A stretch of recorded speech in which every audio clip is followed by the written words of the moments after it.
जीव मात्र का परम धर्म भगवत भक्ति है। जीव मात्र का उद्देश्य भक्ति कैसी हो? अहेतु की अप्रतिहता, माने निष्कपट और निष्काम भक्ति होना चाहिए। यदि ऐसी भक्ति हमारे भीतर जागृत हो गई तो जनयत्यासु वैराग्यम ज्ञानम च यद हेतुकम। भक्ति यदि आपके भीतर सच्ची है तो ज्ञानम वैराग्यम च आसु जनयति, आपके भीतर ज्ञान और वैराग्य का अपने आप ही जन्म हो जाएगा। भक्ति के ही तो बेटा है ज्ञान और वैराग्य। तो भक्ति होगी, अरे मां होगी तो बच्चे पैदा होंगे, पर मां का मातृत्व तभी पूर्ण होता है जब पुत्रवती बने। ऐसे ही हमारी भक्ति की सार्थकता तभी है जब भगवान के स्वरूप का हमें बोध होने लगे और जगत से हमें वैराग्य होने लगे। भजन तो खूब कर रहे हैं पर रस संसार में ही आ रहा है और भगवान में आकर्षण भी नहीं हो रहा, तो आपकी भक्ति बंध्या है। मां जैसे पुत्रवती बनने पर गौरवान्वित होती है, ऐसे ही भक्ति की सार्थकता तब है जब ज्ञान और वैराग्य आपके भीतर भक्ति में जन्म लें। अन्यथा ज्ञान बिना भक्ति और वैराग्य बिना भक्ति उसकी शोभा नहीं, बंध्या भक्ति है। बोलो राधे राधे। ज्ञान बिना भक्ति हो तो कैसी होती है? माता जी पहुंच गई पूजा करने के लिए ठाकुर जी के पास, और यदि मंदिर में प्रवेश नहीं हो पा रहा और माता जी को बतासे का भोग लगाना है तो बतासा फोड़ा और ये चढ़ा, जय ठाकुर जी महाराज। और अंदर तक कहीं प्रवेश मिल गया तो पता चला बतासा या रबड़ी जो भी भोग लगाना ठाकुर जी के मुंह में भर दी। अब पूजा कैसे करी जाती है, भोग कैसे लगाए, वो उसका ज्ञान कुछ नहीं है। उनकी तो भक्ति है और श्रद्धा है कि ठाकुर जी को हमें पूजना है, अब जैसे समझ में आवे वैसे पूज लिया। तो ज्ञान बिना भक्ति की शोभा उतनी नहीं होती। भक्ति तो हो पर उसका ज्ञान भी होना चाहिए, भगवत सेवा कैसे की जाती है इसका बोध हो। अच्छा, भक्ति भी है और ज्ञान भी है। कैसे पूजा किया जाता है, सेवा का स्वरूप क्या है? हम अष्टयाम सेवा से भी परिचित हैं, सेवा पूजा से भी परिचित हैं और भक्ति भाव भी बहुत है, पर वैराग्य ना हो तो पता चला सेवा पूजा करके बैठ गई, ज्ञान है इतना मंत्र जाप करना चाहिए, ऐसे मंत्र जाप करना चाहिए, मंत्र में बोलना नहीं चाहिए, सब ज्ञान है। माता जी पूजा सेवा से निवृत्त होकर के अब भजन करने बैठ गई भगवान का, परंतु वैराग्य विहीन स्थिति यदि हो तो क्या होती है कि माता जी भजन तो कर रही और दृष्टि चारों तरफ घूम रही है, घर की व्यवस्था ठीक ठाक चल रही है कि बहू ने नहा लिया कि नहीं, और पता चला कि बहू पड़ोसन के आने पर गप्पे मार रही है उससे बैठी बैठी, और उधर चूल्हे पर दूध उबल रहा है और सासू जी भजन कर रही है। अब उन्हें गप्पे भी सुनाई पड़ रही हैं बहू की और उधर दूध भी उफनता दिख रहा है। अब इधर माला की स्पीड, ज्यों ज्यों दूध उफनता जावे त्यों तो सासू जी की माला तेज होती जावे। अब बेचारी बोल सकती नहीं, ज्ञान है, बोल नहीं पा रही, फिर भी अब पूरी ताकत लग रही है, आंखें लाल हो रही हैं, अब बहू फिर भी नहीं सुन पा रही और माला तेज हो गई। आज माला पूरी कर लूं, अपना नियम पूरी कर लूं, खबर लूंगी इसकी। बहुत गप्पे मारती रहती, करना धरना कुछ नहीं, सब दूध बर्बाद कर दिया। जितना दूध बर्बाद नहीं हुआ उतना अपना खून जला लिया, ये हालत हो जाती है। कहने का तात्पर्य है कि वैराग्य के बिना भक्ति हो भी तो भी एक समस्या ही रहती है। भक्ति की सार्थकता कब है? जब भगवत स्वरूप का भी ज्ञान हो और जगत से वैराग्य हो। आज नहीं तो कल बहू को तो जैसे करना वैसे ही करेगी, तुम कब तक अपने इशारों पर चलाओगे? तो जितने क्षण प्रभु के पास बैठे उतने क्षण तक प्रभु का होके बैठे, जगत का होके नहीं। तो ऐसा ज्ञान और वैराग्य से संपन्न जब भक्ति होगी तो भक्ति सार्थक है, माने पुत्रवती भक्ति है, ज्ञान वैराग्य से युक्त भक्ति माता है, तब उनकी शोभा होती है। तो जनयत्यासु वैराग्यम ज्ञानम च यद हेतुकम्। जितने भी धर्मानुष्ठान किए जाते हैं वो केवल भगवत भक्ति के लिए होते हैं। आपने पुरस्चरण बहुत किए, तमाम अनुष्ठान कर डाले, पर भगवान की कथा में रुचि नहीं आती, भगवान की लीलाओं में आनंद नहीं आता, तो हमारे सूत जी महाराज स्पष्ट कहते हैं श्रम एव ही केवलम। पूरा परिश्रम कर रहे हो, अभी आपको भक्ति की सार्थकता प्राप्त नहीं हुई, वास्तविक भक्ति आपको नहीं मिली। जैसे पतिव्रता पति की सेवा तो करे, पत्नी है सेवा तो करनी चाहिए, परंतु पति की रुचि समझ में ना आवे, तो पति की रुचि न समझती हुई और पति कुछ कहे कुछ चाहे और पत्नी कुछ और करे, उल्टा सीधा व्यवहार करे, तो इसका मतलब वो पति के रुख को ठीक से समझी नहीं। और सच्चा यदि प्रेम है तो उस प्रेम में ये चमत्कार होता है, जिससे सच्चा प्रेम यदि आप करेंगे तो उसको कहने की भी आवश्यकता नहीं पड़ेगी, आप उसके रुख को देखते ही उसकी रुचि समझ लेंगे कि इस समय ये क्या चाहते हैं। तो सच्चे प्रेम का ये चमत्कार है कि मन की बात भी जान ले। सेवा भक्ति में तो वो शक्ति होती है। श्री नाभा गोस्वामी जी महाराज, गोस्वामी तुलसीदास जी महाराज के समकालीन संत नाभा जी, जब 5 वर्ष के बच्चे थे अंधे पैदा हुए थे, अकाल पड़ गया, भोजन के लाले पड़ गए, तो माँ बाप ने सोचा कि अंधे को कहां लिए फिरेंगे, तो जंगल में ही उस बच्चे को छोड़ दिया, माता पिता चले गए। बच्चा जंगल में पड़ा रहा, अंधा तो था, जाए कहां। इतने में श्री स्वामी अग्रदास जी महाराज निकल पड़े जंगल से। ये रामानंद संप्रदाय के संत थे। बच्चे को जब जंगल में खड़ा देखा तो पूछ दिया, बेटा कौन हो और कहां से आए हो इस जंगल में? बालक ने आंखों में आंसू भर के कहा, महाराज ये यही जानना चाहता हूं कि मैं कौन हूं, वो कहां से आया हूं। स्वामी जी इस उत्तर से बड़े प्रभावित हो गए। बच्चा होनहार है, प्रसन्न हो गए, हाथ में कमंडलू का जल लिया, प्रभु से प्रार्थना करके जो उसकी आंखों में मारा, तुरंत उस बच्चे में नेत्र ज्योति आ गई। बालक समझ गया मुझे समर्थ संत मिले हैं, चरणों में आत्मसमर्पण कर दिया और स्वामी जी के साथ ही चला गया। ऐसी जबरदस्त सेवा करी उस बालक ने श्री अग्रदास जी महाराज की कि वो क्या सोच रहे हैं, उनके मन की बात वो जानने लगा। अग्रदास जी महाराज मानसी सेवा करते थे ठाकुर जी की।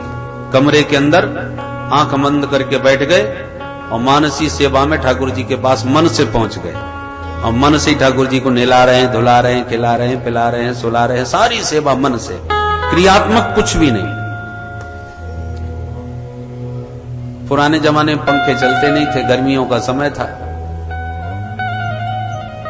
पुराने जमाने में वो वस्त्र सा लटका रहता था रस्सी से, यूं खींच खींच करके, आज भी बिहारी जी में लटका है, तो ऐसे उसी से ही हवा होती थी। तो स्वामी जी जब मानसी सेवा में ध्यान मग्न बैठ जाते थे तो नाभा जी कमरे के बाहर वो रस्सी हिला हिला के गुरु जी की सेवा करते थे, पंखा करते थे। अब मानसी सेवा चल रही थी अग्रदास जी की ध्यान मग्न, और ध्यान में ठाकुर जी को नहला दिया, नहला करके बढ़िया बढ़िया इत्र चंदन सब लगा के वस्त्र अलंकार धारण करा दिए और बढ़िया फूलों की माला गूंथ करके भाव से पहनाना चाह रहे थे। माला गूंथ ली, हाथ में भी ले ली, और जैसे ही पहनाने को हो गए कि उनका एक कृपा पात्र शिष्य उद्योगपति व्यापारी था, पानी के जहाज से बहुत सारा धन लेकर के, वैभव लेकर के, संपत्ति लिए जा रहा था। अचानक तूफान ने लहरों में उसके जहाज को घेर लिया और इतनी जोर से जहाज डगमगाने लगा कि किसी भी पलट सकता था, समुद्र में डूबने ही वाला था कि आर्त भाव से पुकार उठा, हे गुरुदेव रक्षा करो, हे गुरुदेव रक्षा करो। आर्त भाव से जब गुरुदेव को पुकारा तो गुरुदेव का हृदय हिल गया। तो माला लिए जो ठाकुर जी को पहनाने को बैठे थे भाव में, वो माला नहीं पहना पा रहे, दुविधा में माला लिए ही बैठे रह गए, भाव में आंख बंद किए। गुरुदेव दुविधा में है ये बात नाभाजी बाहर बैठे बैठे जान गए, और किस दुविधा में है वह भी समझ गए। तुरंत प्रभु से प्रार्थना करी नाभाजी ने, हे प्रभु, गुरुदेव की इस पंखा सेवा से जो भी मुझे फल प्राप्त हो रहा है, सुकृत पुण्य प्राप्त हो रहा है, वो पुण्य मैं अपने गुरुदेव, अपने गुरु भाई को प्रदान करता हूँ। मेरे गुरु भाई का वह संकट टल जाए, वो तूफान शांत हो जाए। ये संकल्प नाभाजी महाराज ने किया कि तूफान एकदम शांत हो गया। जहाज बड़े आनंद से आगे बढ़ गया और नाभाजी ने बाहर से आवाज लगाई, गुरुदेव, तूफान एकदम शांत है, जहाज बिल्कुल सुरक्षित है, आप प्रेम से माला पहनाइए। इतना सुनते ही गुरुदेव गदगद हो गए, नेत्र खुल गए और तुरंत बोले, बेटा कौन? तब दौड़ के अंदर आए, नाभाजी चरणों में प्रणाम किया, आपका चरणों का दास ये नाभा है। बोले, वाह बेटा, मैं इस समय मन से भी क्या सोच रहा हूं वो तू जानता है। तुझे संत सेवा से वो दृष्टि प्राप्त हो गई जो आज तक हम लोग भी ठीक से नहीं देख पाए, वो तू देख रहा है। इसलिए बेटा तू सिद्ध दृष्टि को प्राप्त कर चुका है। अब मेरी आज्ञा है, तू कलयुग में हुए भक्तों का चरित्र लिख, क्योंकि सतयुग द्वापर त्रेता के भक्तों के चरित्रों से तो शास्त्र भरे पड़े हैं, और कलयुग के प्राणी यही सोचते हैं कि प्रहलाद जी हुए थे सतयुग में, तो उस युग में भगवान आया करते थे। हम तो कलयुग के प्राणी हैं, भला हमको भगवान कैसे मिल सकते हैं? तो कलयुग में किसको कैसे भगवान मिले, उन भक्तों का चरित्र तुम लिखो। नाभाजी बोले, गुरुदेव, मैं पढ़ा लिखा कुछ हूं नहीं, आपके चरणों की सेवा के अतिरिक्त तो कुछ जानता नहीं, क्या लिखूंगा, कैसे लिखूंगा? स्वामी जी बोले, जब तू मेरे मन की बात जान सकता है बेटा, तो जिस चरित्र को तू लिखने बैठेगा उस चरित्र नायक के मन की बात भी तू जान जाएगा। जिसका चरित्र लिखेगा वही चरित्र तेरे सामने प्रकट हो जाएगा। ये मेरी आज्ञा और आशीर्वाद है। तब नाभाजी महाराज ने भक्तमाल जैसे ग्रंथ की रचना प्रारंभ करी, जिसमें एक से एक सुंदर कलयुग के भक्तों का चरित्र गाया गया है। अवसर मिले तो कभी उस भक्तमाल का आप अध्ययन करें कि इस कलिकाल में भी कैसे कैसे भक्त हो गए हैं, किस प्रकार से उन्हें भगवान की कृपा प्राप्त हुई। अवसर आने पर 1-2 प्रसंग कथा के माध्यम से आपको निवेदन करूंगा। कहने का तात्पर्य है कि सेवा और समर्पण में वो शक्ति होती है कि जिसकी हम सेवा कर रहे हैं उसकी मन की गति भी हम जाने। उसी प्रकार जब भगवत सेवा करोगे और सच्चे मन से भक्ति भाव से करोगे तो इसमें बिल्कुल भी संदेह नहीं कि जगत से विरक्ति और गोविंद में अनुरक्ति अपने आप ही हो जाए। और भक्ति सच्ची होना चाहिए, दिखावटी नहीं। भक्ति में दर्शन की उत्कंठा हो, प्रदर्शन न हो। तो जनयत्यासु वैराग्यम, तो निश्चित रूप से जगत से वैराग्य होगा और भगवान से अनुराग होगा।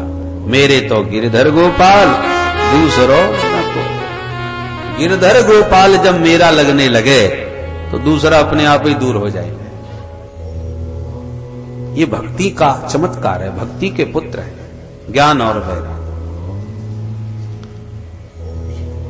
मानव जीवन का उद्देश्य ही भगवान से अनुराग करना है। जीवन का लक्ष्य क्या है? तत्व को जानना। सूत जी स्पष्ट कहते हैं, बहुत काम कर लेना जीवन की सार्थकता नहीं। एक गधा जिंदगी भर कितनी मेहनत करता है मालिक के लिए, कितना कितना बोझा ढोता है, और बोलो मालिक ने कभी धन्यवाद दिया है? वाह बेटा, तूने मेरे लिए इतना समर्पण किया, अपना जीवन मुझे झोंक दिया। किसी गधे को कोई धन्यवाद नहीं मिला। जब मिला तो 2 डंडे ही मालिक के खाने को मिले, और काम का नहीं रहा तो धक्का मार के और भगा दिया। उस समर्पण और उस मेहनत का क्या फल मिला? इसलिए बहुत कर्म कर लेना जीवन की कुशलता नहीं है। कर्तव्य पालन करना चाहिए, पर कर्तव्य पालन में ही पूरा जीवन समर्पित कर देना यह बुद्धिमानी नहीं। परम लक्ष्य को मत भूलो। परम लक्ष्य क्या है? भगवत प्राप्ति, उस तत्व को प्राप्त करना, समझना। सौनक जी बोले, ये तत्व क्या चीज है? तत्व की परिभाषा क्या है? तत्व की परिभाषा देते हैं, वदन्ति तत्तत्त्वविदः तत्त्वं यद् ज्ञानमद्वयम् ब्रह्मेति परमात्मेति भगवानिति शब्दते वदन्ति तत्तत्त्वविदः तत्त्वं यद् ज्ञानमद्वयम्। सूत जी कहते हैं, ऋषियों, तत्व ज्ञानी एक तत्व को ही विविध नामों से जानते हैं। एकम सद्विप्राह बहुधा वदन्ति।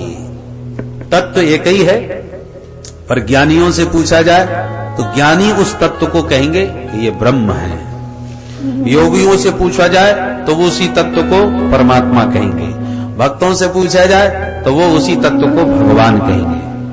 ब्रह्मेति परमात्मेति भगवान इति शब्दते, ये शब्द संज्ञा है, तत्व वही एक है। तो प्रश्न उठता है, ब्रह्म में, परमात्मा में और भगवान में भी भेद है क्या? बोले हाँ, बहुत भेद है। क्या भेद है भाई? प्राय हम लोग ब्रह्म कहें चाहे परमात्मा कहें चाहे भगवान कहें, एक ही बात समझते हैं। बोले एक ही नहीं है, भेद है उसमें। भेद क्या है? बोले ब्रह्म का मतलब है जो व्यापक हो, निर्गुण निराकार जो तत्व है उसका नाम है ब्रह्म, और सगुण साकार तत्व जो है उसका नाम है भगवान, और सगुण निराकार जो तत्व है उसका नाम है परमात्मा। जरा गंभीरता से इस विषय पर ध्यान दें। एक उदाहरण से देखें, ये बिजली है। बिजली तो पहले भी थी, परंतु पहले निर्गुण निराकार के रूप में बिजली व्याप्त थी, हमारे प्रयोग में नहीं थी। पर बिजली की शक्ति तो थी, भले ही हम उससे अनभिज्ञ थे, वो हमारे प्रयोग में न थी, फिर भी आज से 100 साल पहले भी बिजली तो थी, बिजली की शक्ति तो थी, पर वो शक्ति निर्गुण निराकार के रूप में व्याप्त थी। पर वैज्ञानिकों ने अनुसंधान किया, शोध किया, प्रयास किया, तो वही बिजली उत्पन्न होने लगी, सगुण हो गई, बिजली का आविष्कार हो गया, और तार में करंट के रूप में वह बिजली आविष्कृत हो गई। तो इस समय उस बिजली का नाम हो गया फिर सगुण निराकार परमात्मा। पहले थी वो ब्रह्म, व्यापक थी, फिर पानी आदि के संग्रह को करके वैज्ञानिकों ने बिजली उत्पन्न करी, तो उसका नाम हो गया सगुण निराकार तत्व अर्थात परमात्मा। परंतु वही बिजली का तार बल्ब से जुड़ा और प्रकाश देने लग गया, तो वही बिजली अब सगुण साकार के रूप में, एक प्रकाश की शक्ति के रूप में हमारी आंखों के सामने प्रकट हो गई। बिजली वही है, उसमें कोई भेद नहीं है। पहले वो निर्गुण निराकार के रूप में व्याप्त थी, फिर सगुण निराकार के रूप में, करंट के रूप में प्रकट हुई, और फिर बल्ब के माध्यम से आलोकित होने लगी, प्रकाशित होने लगी, तो वही भगवान के रूप में अभिव्यक्त हो गई, सगुण साकार बन गई। राधे राधे। तो परमात्मा कहो या ब्रह्म कहो या भगवान कहो, तत्वतः वो एक ही चीज है, परंतु व्यवहारिक दृष्टि से यदि विचार किया जाए तो उसके भेद हो गए। दूसरे दृष्टांत से देखो, पानी कहो या बर्फ कहो या भाप कहो, ये दृष्टांत ज्यादा सुगम है। तत्वतः एक ही चीज है। पानी कोई बर्फ में रख दिया, वो फ्रिज में रख दिया, वो बर्फ बन गया, तो उसी पानी का नाम हो गया बर्फ। और यदि पानी को खौला दिया आग पर चढ़ाकर, तो भाप बन के निकल गया, उसी पानी का नाम हो गया भाप। अब भाप कहो या बर्फ कहो या पानी कहो, तो एक ही चीज है। पर हमको लगी प्यास, हमने कहा जरा 1 गिलास पानी देना, और आपने बर्फ का डेला पकड़ा दिया, तो मांगने वाला नाराज हो जाएगा, तुम्हारा माथा खराब है, हम पानी मांग रहे हैं, तुम बर्फ दे रहे हो, और तुम तर्क ये दो कि ये भी तो वही चीज है। तो तत्वतः वही चीज है, ये बात ठीक है, पर पानी की जगह पानी ही देना पड़ेगा, बर्फ की जगह बर्फ ही देनी पड़ेगी, नहीं, क्योंकि व्यवहार में वो गलत सिद्ध हो जाएगी। ऐसे ही तत्वतः एक ही चीज है, ब्रह्म कहो, परमात्मा कहो या भगवान कहो, पर रसिकों की दृष्टि से भेद है। जिस ज्ञानी को ब्रह्म में आनंद आएगा, वह परमात्मा और भगवान में उसे नहीं आएगा। और भक्तों को जो सगुण साकार राम श्याम के रूप में भगवान से जो सुख मिलता है, वो निर्गुण ब्रह्म में उन्हें आनंद नहीं आता। इसलिए तत्व तो एक ही है। तीसरे दृष्टांत से यदि हम कहें कि एक ही आटे से पूड़ी भी बनी, रोटी भी बनी, परामठे भी बने तो एक ही आटे से। अब पूड़ी खाओ या परामठे खाओ, या रोटी खाओ, परंतु जिसको रोटी की इच्छा है उसे रोटी ही देनी चाहिए। उनके सामने आपने परामठे रख दिए तो हाथ जोड़ लेगा, साहब पेट खराब है, हम नहीं चाख ही नहीं सकते। और जिसको खूब बढ़िया तगड़ी खुराक है, जठराग्नि प्रबल है, उसको परामठे नहीं दिए और रूखे फुल्का दे दिए तो हाथ जोड़ लेगा, साहब रूखे फुल्का तो घर में ही बहुत है, यहां पर जो फुल्का खाने आए चकाचक माल छानेंगे, उसको उसमें आनंद आ रहा है। तो भैया अपनी सामर्थ्य है, पाचन शक्ति जिसकी जैसी हो और जिसकी जैसी रुचि हो, रुचि के अनुसार भोजन करेगा। किसी को रोटी में, किसी को परामठे में, जिसमें जिसको स्वाद आवे, बने सब एक ही आटे के। ठीक इसी प्रकार से यही एक तत्व रुचि नाम वैचित्र्यात् विविध रूपों में अभिव्यक्त हुआ है। अब तुम्हें रस किस में आता है? किसी को राम जी में, किसी को श्याम जी में, तो किसी को भोले बाबा में। अरे पूड़ियों में भी तमाम भेद हैं, कोई काली पीली नीली हरी, जाने कैसी प्रकार की पूड़ियां बनती हैं। जिसको जिसमें स्वाद आवे, आनंद आवे, वही पाओ, वही उसके लिए सबसे उत्तम भोजन है।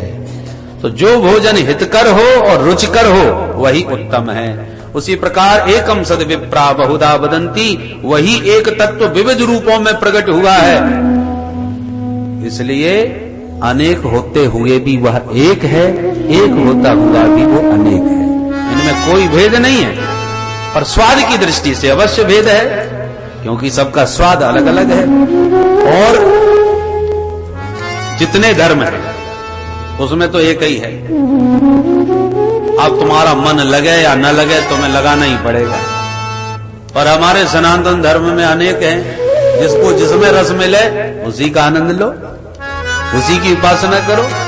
किसी को भोले वाले देवता अच्छे लगते हैं तो ठीक है, भोले बाबा शिव की सेवा करो। किसी को चटपटे छाटको ठाकुर ज्यादा अच्छे लगते हैं, छल छबीले, तो ठीक है कन्हैया की शरण में आ जाओ। किसी को लगता है कि नहीं मर्यादा में निबद्ध होने चाहिए, ठाकुर जी सरल भी हो, मर्यादित हो, तो ठीक है राम जी की शरण में आ जाइए।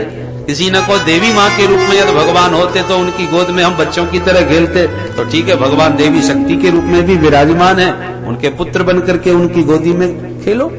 तो भगवान शक्ति के रूप में एक ही है, परंतु नाम रूपों के रूप में अनेक है।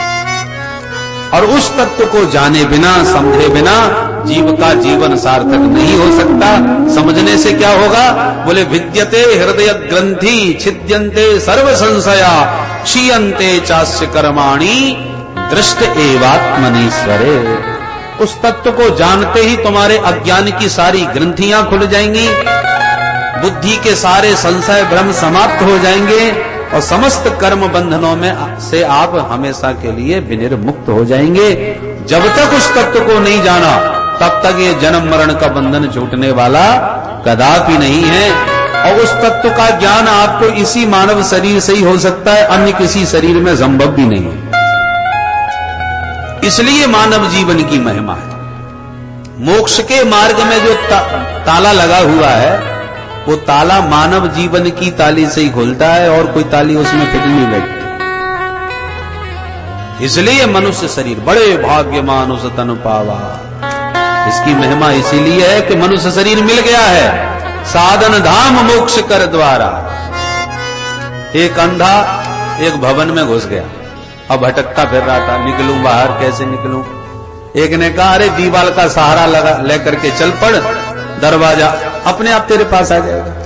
बात ठीक थी, अंधा दीवाल का सहारा स्पर्श करता हुआ चल दिया, और जो दरवाजे के पास आया तो सिर में खुजली मची जोड़, तो खुजलाने लगा और चलता भी गया। 2 कदम में ही दरवाजा छूट गया। अब एक बार दरवाजा छूटा तो पूरे भवन का दोबारा चक्कर काटना पड़ा, दरवाजा एक ही है। ऐसे ही 84 लाख योनियों के चक्रव्यूह में मोक्ष का दरवाजा केवल मानव शरीर है। अब इस मानव शरीर में यदि इस जीवन में आपने तत्व ज्ञान प्राप्त नहीं किया तो दरवाजा छूट गया और 84 का पूरा चक्कर आपको फिर दोबारा काटना पड़ेगा। पुनरपि जननम पुनरपि मरणम पुनरपि जननी जठरे शयनम। इसलिए संत बार बार सावधान कर रहे हैं, तस्मात् जागृति जागृति, जाग जाओ, अभी समय है, अवसर है, ये दरवाजा तुमसे छूटा जा रहा है। और खुजली क्या है? विषयों का सुख। जन्म जन्मांतरों के अभ्यास से जो विषय जन्य सुख हैं उनके हम अभ्यासी हो गए। तो जैसे कुकर सूकर की योनि में हम विषय भोग करते रहते हैं, वही विषय सुख इस मानव शरीर में ही भोगते रहे, परंतु जिस दरवाजे से निकलना था वो दरवाजा हमारा वो खुजलाने के चक्कर में छूट गया। अरे खुजली तो आगे पीछे भी आप खुजला सकते हो, दरवाजा आए तो सावधान हो जाओ कि निकलना है अब बाहर, चूक ना जाए। तो वही चूक हमसे बार बार होती है और बार बार जन्म मरण की भवाटिबी में भटक रहे हैं। इसलिए सावधान हो करके दरवाजे पर खड़े तो हैं, बाहर निकल जाए तो कुशलता और नहीं निकले तो फिर जैसे अन्य शरीर है वैसे मनुष्य शरीर में भी वो आपने वही सब काम किए, आहार निद्रा भय मैथुनंच, क्या विशेषता रही? आप भी सोते हो, जीव जंतु भी सोते हैं, आप भी खाते हो, वो भी खाते पीते हैं, आपको भी डर भय लगता है, उनको भी डर भय लगता है, आपका भी परिवार, उनके भी बाल बच्चे हैं। भेद क्या है मनुष्य में और जानवरों में? भेद केवल यही है कि मनुष्य जानता है कि जीवन का स्वरूप क्या है, कर्तव्य जीव का कर्तव्य क्या है, तत्व ज्ञान की योग्यता मनुष्य में है। इसलिए मानव जीवन की महिमा है और उसको हमने नहीं पाया तो जानवरों की तरह अपना जीवन गंवाया। इसलिए विद्यते हृदय ग्रंथि छिद्यन्ते सर्व संशय। अरे मनुष्य जीवन में भी आप विचार करके देखिए, कई लोग ऐसे भी हैं कि बुढ़ापा आ गया अभी तक यही विश्वास नहीं जमा पाए कि भगवान होते हैं कि नहीं। पहले तो विश्वास तो दृढ़ बने तब तो उपासना आगे बढ़े, विश्वास ही पक्का नहीं हो पाया। एक सज्जन तो ईश्वर का खंडन नहीं किया करते थे, मैं भगवान को नहीं मानता, लोगों की कपोल कल्पनाएं झूठी सब बातें, मुझे तो कहीं कुछ नहीं अनुभव हुआ ना कोई दिखा, इसलिए मैं कैसे मान लूं। एक मित्र ने उसकी जेब में हाथ डाला तो अचानक माला झोली निकल पड़ी। मित्र हैरान होके बोला, तू तो ईश्वर का हमेशा खंडन करता है, मैं भगवान को नहीं मानता, तो माला झोली तेरे जेब में कैसे पड़ी? तो हंस करके बोला, देखो भाई मुझे विश्वास तो पूरा है कि भगवान हो नहीं सकते, पर कभी कभी सोचता हूं यदि भगवान हुए तो मैं ही उनका विरोध करता रहता हूं, दुनिया तो बहुत लोग मान रहे हैं उनको, तो कहीं जो मानने वाले हैं और सचमुच भगवान यदि हुए तो मेरी तो बड़ी दुर्गति कर देंगे। इसलिए अकेले में एक हाथ माला जप लेता हूं और कह भी देता हूं वैसे तो आप हो नहीं, और यदि आप हो तो देखो हम भी भजन कर रहे हैं महाराज, थोड़ी बहुत कृपा हम पे भी। ये हालत है हम लोगों के मन की, विश्वास नहीं। अच्छा एक बात बताओ, भगवान को मानने में क्या घाटा है और न मानने में क्या हानि है? दोनों पर विचार करो, तटस्थ भाव से विचार करो।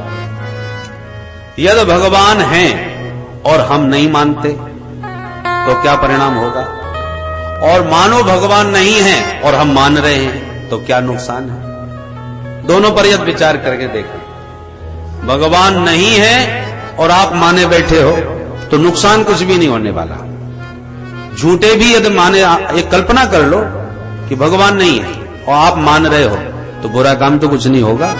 भगवान के डर से, दुराचरण से ही बचोगे, भगवान के भय से गलत काम नहीं करोगे, अच्छा ही अच्छा होगा, बुरा कुछ नहीं होने वाला। और भगवान है और आप नहीं मान रहे तो घाटा ही घाटा है। एक उदाहरण से समझ लो, एक गांव जंगल के बीच में था। अब गांव वालों ने हल्ला मचाया, अरे आजकल जंगल में शेर आ गया भैया, अकेले मत जाना कोई शहर, जब भी जाओ हथियार लेके और 2-4 लोग संग में ही जाओ। और कुछ गांव वाले बोले, अरे हर बार लोग यही हल्ला मचाते हैं, शेर आ गया, शेर आ गया। शेर कहां रखे भाई जंगलों में, अब कोई नहीं है, सब बकवास अफवाह है। अब दो बातें हो गई, आधे लोग कह रहे हैं गांव के कि शेर आ गया, होशियार रहो, आधे लोग कह रहे हैं सब बकवास, शेर नहीं है। तो बोलो शेर माना जाए या नहीं माना जाए? कुछ लोग बोले भाई शेर हो या ना हो है, हम तो होशियारी से रहेंगे। बंदूक टांग करके 2-4 लोग मिल करके जाते हैं। अब शेर न भी मिला तो नुकसान तो कुछ भी नहीं हुआ, अपनी बंदूक लेके गए, अपने सुरक्षित गए, सुरक्षित आ गए, निश्चिंत होकर के गए, डर तो नहीं रहा। अब शेर सचमुच आ गया है और तुम उसे अफवाह मान रहे हो, सब बकवास, झूठी बात, हम मानते ही नहीं, और बिना हथियार के अकेले निकल पड़े क्योंकि हम मानते ही नहीं शेर को। और कहीं शेर निकल पड़ा तब मारा गया नास्तिक, तो नहीं मानता है उसी को पकड़ के खा जाएगा। तो शेर है और आप नहीं मानोगे तो मारे जाओगे। और आप शेर को मानते हो, भले ही शेर न भी रहा तो सावधान होकर के जाओगे और सुरक्षित रहोगे। उसी प्रकार ईश्वर है और आप मानते हो तो बहुत अच्छा, पर नहीं मानोगे और ईश्वर रहा तो दुर्गति हो जाएगी। परंतु मान करके चल रहे हो और ईश्वर न भी हुआ तो नुकसान होने वाला कुछ भी नहीं है। शुभ कर्मों में आपकी प्रवृत्ति होगी और आप दुष्कर्मों से बचोगे, हानि कुछ भी नहीं होने वाली। इसलिए ये दृढ़ विश्वास मन में स्थिर कर लेना चाहिए। भक्ति के 3 सोपान हैं, विश्वास, संबंध और समर्पण। पहले विश्वास दृढ़ हो, फिर ठाकुर जी से कोई संबंध जोड़ लो। ठाकुर जी तो हर संबंध न मानने को स्वीकार है। बेटा बना लो, बेटा बन जाए, पिता बना लो, पिता बन जाए, मित्र बनाओ, मित्र बन जाए, शत्रु बनाओ तो शत्रु भी बन जाए, जो चाहो सो बना लो।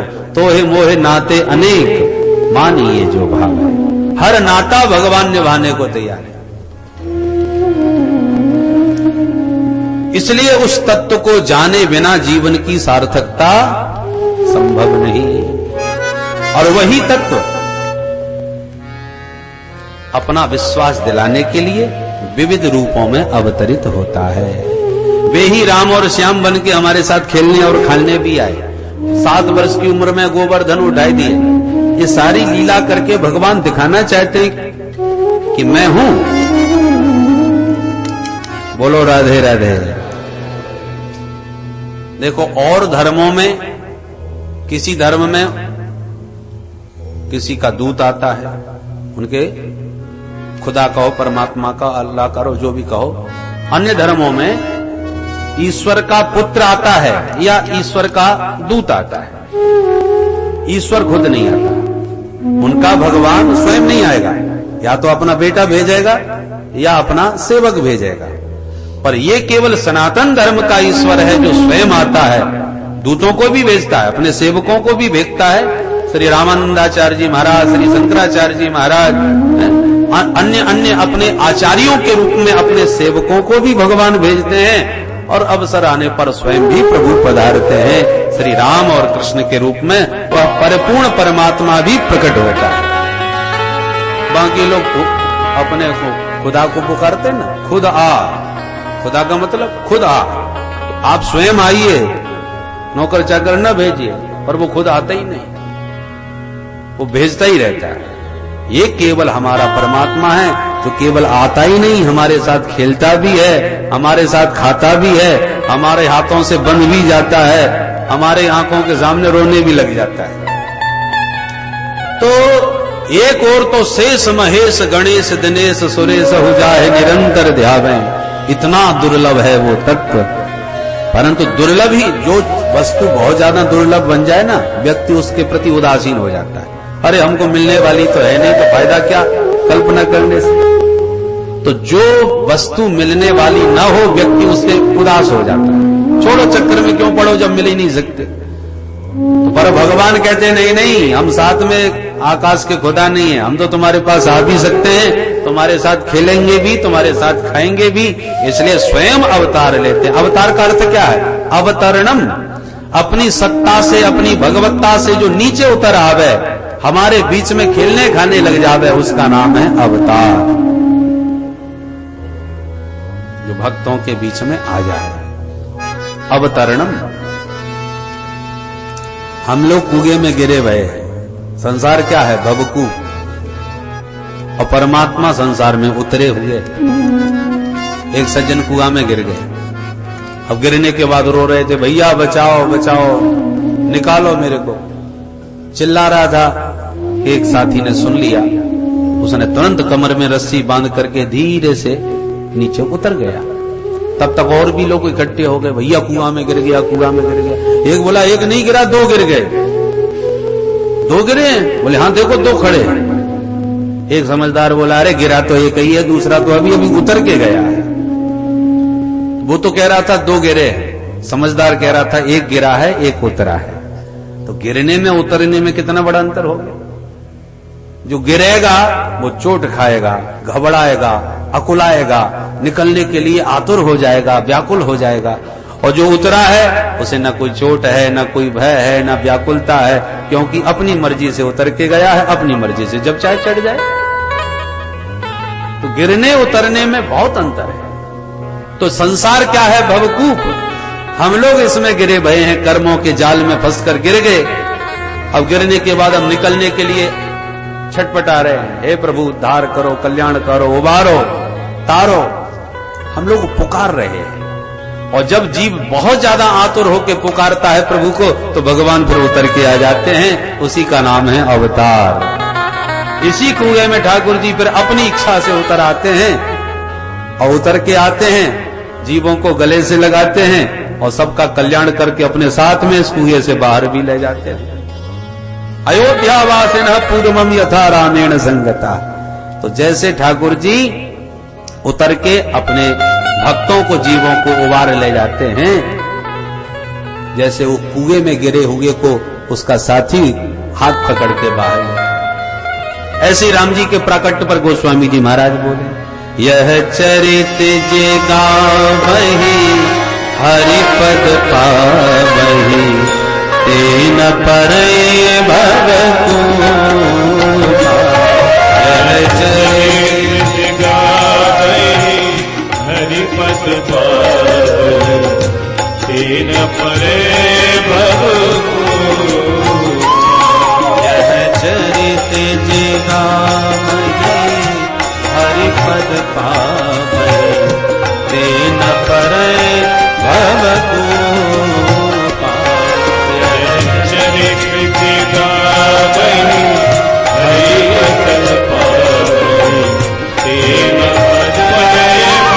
भवकूपा।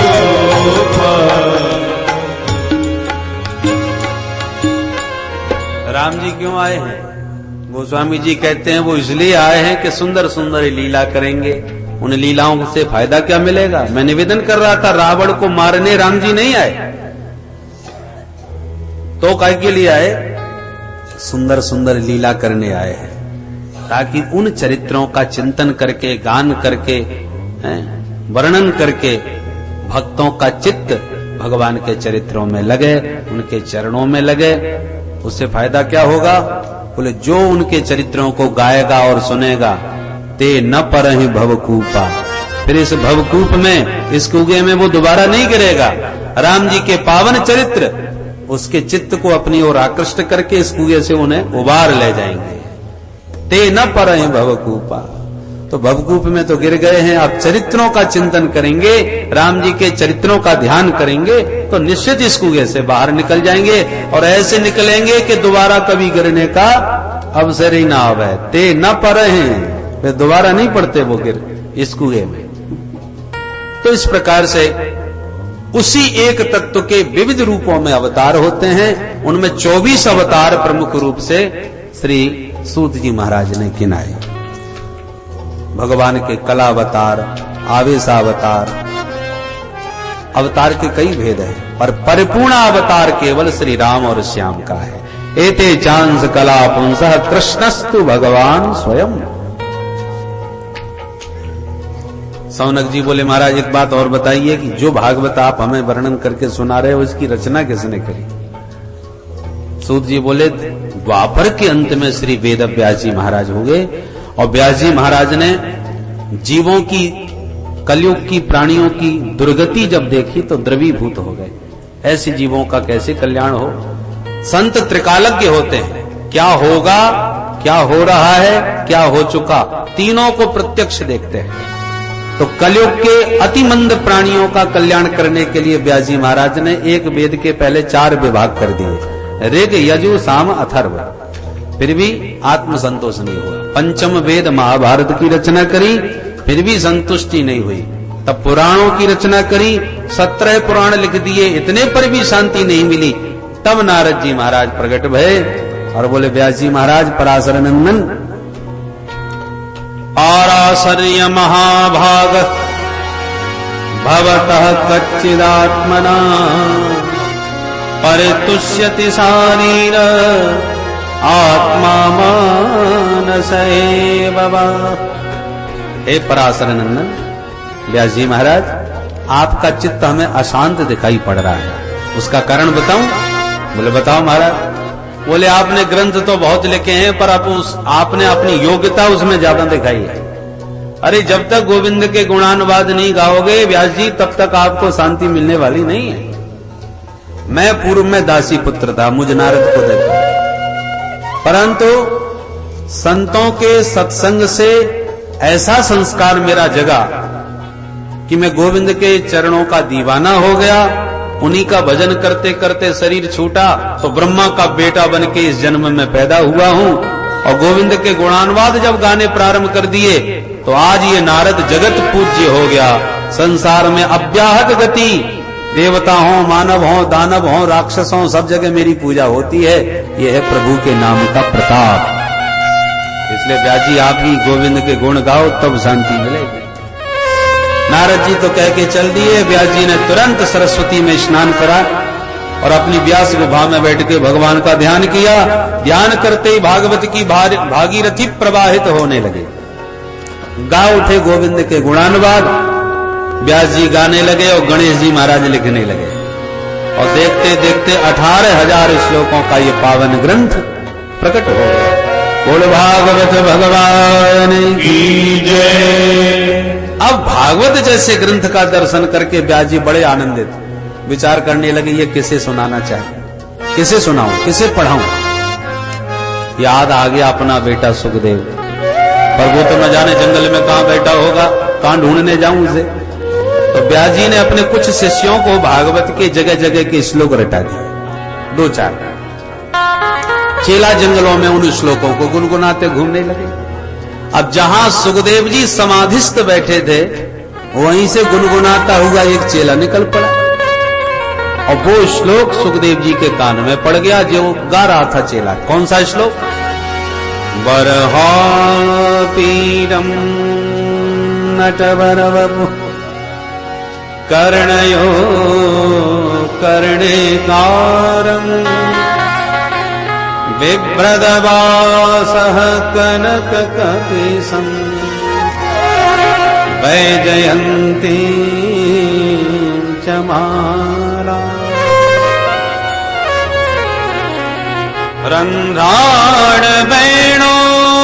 रन्ध्राणवेणोरधरसुधया पूरयन् गोपवृन्दैः वृन्दारण्यं स्वपदरमणं प्राविशद गीतकीर्ति।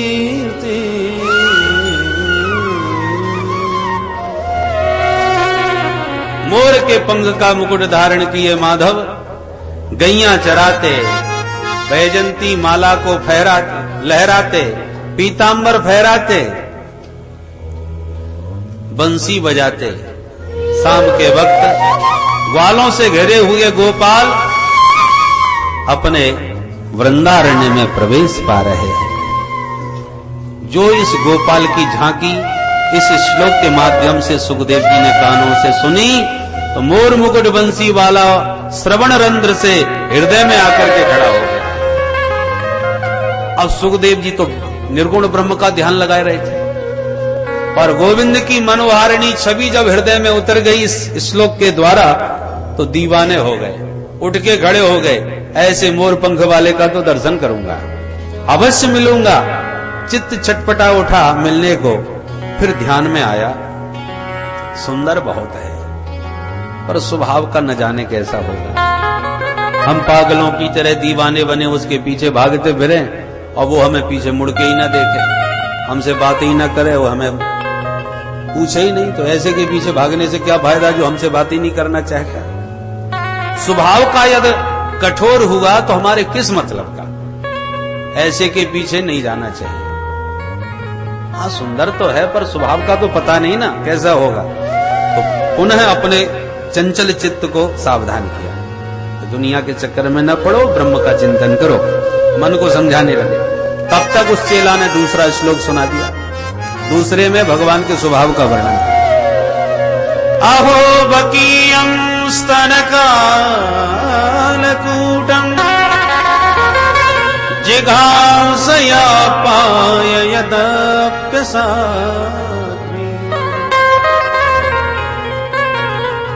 लेभे गतिम धातृचितां ततोऽन्यम् कं वा दयालुं शरणं व्रजेत् कं वा दयालुं शरणं व्रजेत्। अहो आश्चर्यम्, इससे बड़ा महान आश्चर्य क्या होगा कि जो कालकूट विष लगाए स्तनों में पापनी पूतना स्तनपान करा के भगवान को मार डालना चाहती थी, विषपान करा रही थी, पर उसके सारे पापों पर पर्दा डाल के प्रभु पुलकित हो गए, प्रसन्न होके बोले, अरे बुरी भली जैसी भी सही, पर काम तो मेरी मैया जैसा कर रही है। कितने प्यार से मुझे गोद में लिया, कितने प्यार से मुझे स्तनपान कराया, ये सारा व्यवहार एक माँ जैसा है। इसलिए धात्र्योचित गतिम लेभे, माँ जसोदा के समान गति उस पूतना जैसी पापनी को भी प्रभु ने प्रदान कर दी। ऐसे परम दयालु की शरण में भला कौन अभागा आना नहीं चाहेगा।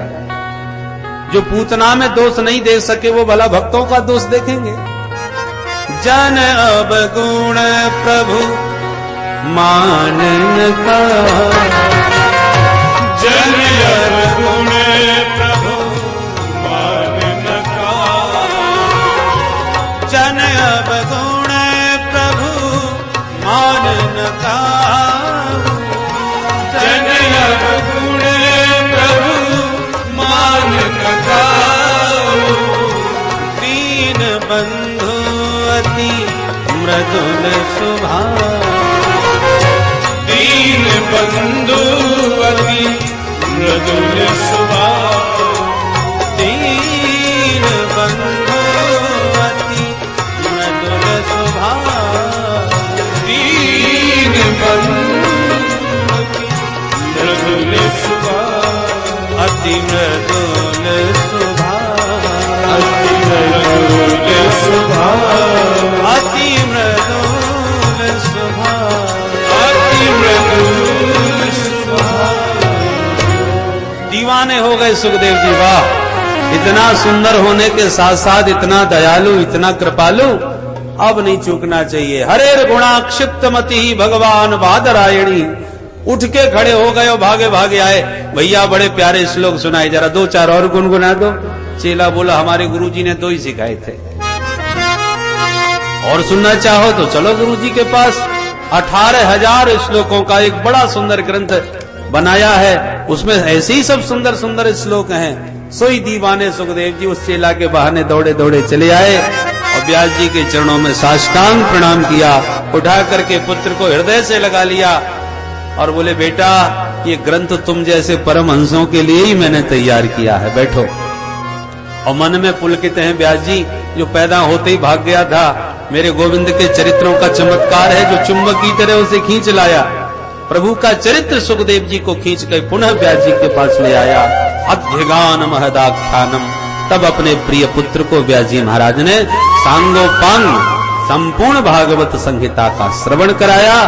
और भागवत रस में डूबे हुए महामुनि श्री सुखदेव जी एक दिन घूमते हुए इसी पावन बरगद के नीचे बैठे और अवसर पा करके परीक्षित के माध्यम से सारे संसार को भागवत सुधारस पान करा दिया।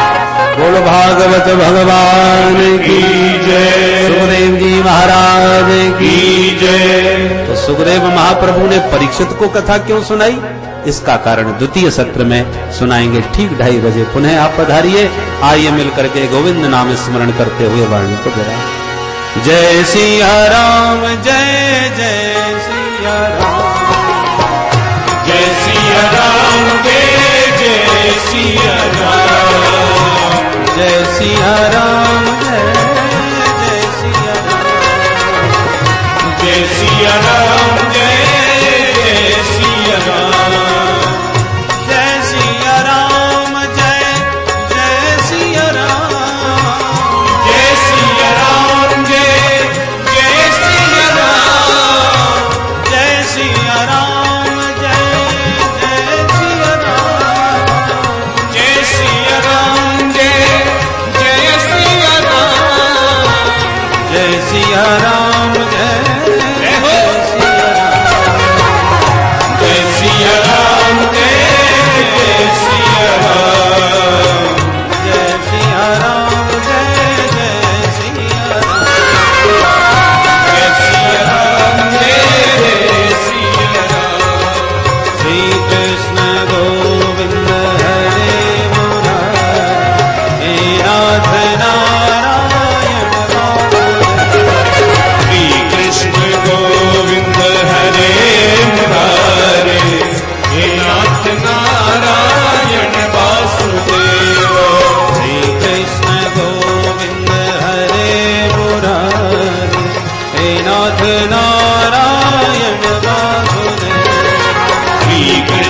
गोविंद हरे मुरारे, हे नाथ नारायण वासुदेव, हे नाथ नारायण वासुदेव, हे नाथ नारायण वासुदेव, हे नाथ नारायण वासुदेव, हे नाथ नारायण वासुदेव, हे नाथ नारायण जय हो, हे नाथ नारायण वासुदेव, हे कृष्ण गोविंद जय हो। हरे मुरारे, हे नाथ नारायण वासुदेव, श्री कृष्ण गोविंद हरे मुरारे, हे नाथ नारायण वासुदेव, श्री कृष्ण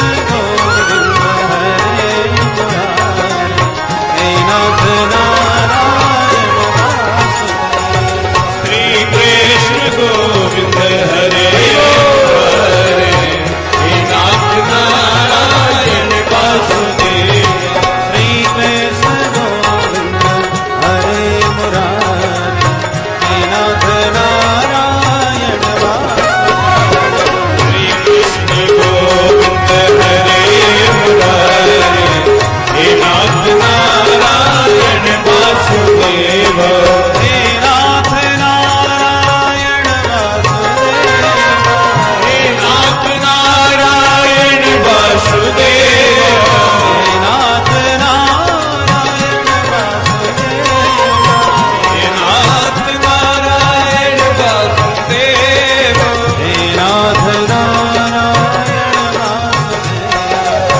हे नाथ नारायण वासुदेव, श्री कृष्ण गोविंद हरे मुरारे, हे नाथ नारायण वासुदेव, श्री कृष्ण गोविंद हरे मुरारे, हे नाथ नारायण वासुदेव, हरे कृष्णा कृष्णा कृष्ण हरि कृष्ण बोल। हरे हरे राम राम राम हरे हरे, हरे कृष्णा कृष्णा कृष्णा हरे हरे, हरे राम राम राम हरे, हरे कृष्णा कृष्णा कृष्ण कृष्ण हरे हरे, हरे राम राम राम हरे हरे, हरे कृष्णा कृष्णा कृष्णा हरे हरे, हरे राम राम राम हरे, हरे कृष्णा कृष्णा कृष्ण कृष्ण हरे हरे, हरे राम राम राम हरे हरे कृष्णा कृष्णा कृष्णा हरे हरे, हरे राम राम राम हरे हरे, हरे कृष्णा कृष्णा कृष्ण कृष्ण हरे हरे, हरे राम राम राम हरे हरे, हरे कृष्णा कृष्णा कृष्णा हरे हरे, हरे राम राम राम हरे हरे, हरे कृष्णा कृष्णा जय हो,